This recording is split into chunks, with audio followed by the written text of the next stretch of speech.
Le toit, le logement, le niveau de vie, c'est ce qu'on appelle le confort matériel. Mais la plupart des hommes politiques, des observateurs, des journalistes, des responsables, pensent que il va de soi et il suffit de rechercher ce confort matériel pour que cette recherche soit justifiée.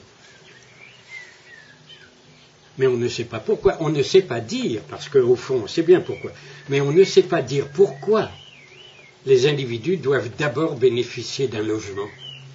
Bien entendu qu'il faut militer pour l'obtention d'un logement pour le plus grand nombre et d'un emploi, bien entendu.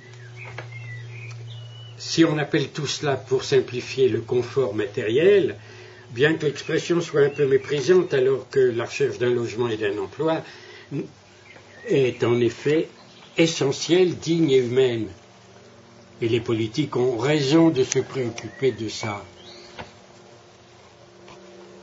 Mais ils ont tort de ne pas s'interroger sur les véritables motivations, la véritable valeur de cette recherche. Pourquoi rechercher et donner un logement? Je réponds d'une façon évidente et simple pour que les gens puissent vivre leur vie. Donc vivre heureux. Aucun politique ne se pose la question dans ces termes. Aucun, personne. Les politiques ne se posent la question que de savoir, a-t-on assez d'argent pour construire des logements et quelle sorte de logements et pour qui? Mais pourquoi construire des logements? Si on rappelle clairement qu'il s'agit du sens même de la vie, une personne qui n'a pas de logement est une personne qui n'a pas de vie. On le sait bien. Les SDF n'ont pas de vie et notre société laisse des êtres humains, des citoyens, sans vie. Ils sont matériellement vivants, ils sont sans vie, puisqu'ils n'ont pas de logement. Ils n'ont pas de logement, ils ne peuvent pas avoir de livres, ils ne peuvent pas avoir de radio, ils ne peuvent pas recevoir des amis, ils n'ont pas de logement, ils n'ont pas de vie. Et les politiques continuent à dire il faut des logements. Oui, mais pourquoi? Et alors, si on était bien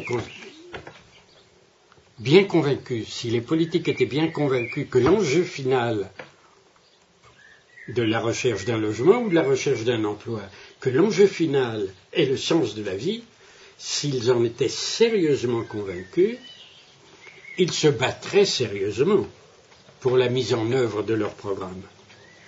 Or, ils ne le font pas parce que pour eux, c'est simplement des éléments de programme qui peut-être vont permettre de gagner une élection. C'est assez lamentable. Quand on voit des partis qui, avant des élections, avouent ouvertement qu'ils sont en train de réfléchir à un programme pour réussir les élections, ce qui veut dire qu'ils n'avaient pas de programme avant et que leur parti est destiné seulement à gagner les élections, c'est une situation assez lamentable. Et comment peuvent-ils dire les uns ou les autres qu'ils appartiennent à telle frange de l'opinion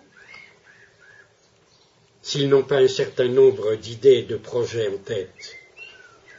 Et tout se passe comme s'ils n'avaient aucun projet et qu'ils vont chercher des projets un petit peu avant les élections. Autrement dit, l'action politique actuellement est à un niveau désolant de médiocrité, on va dire.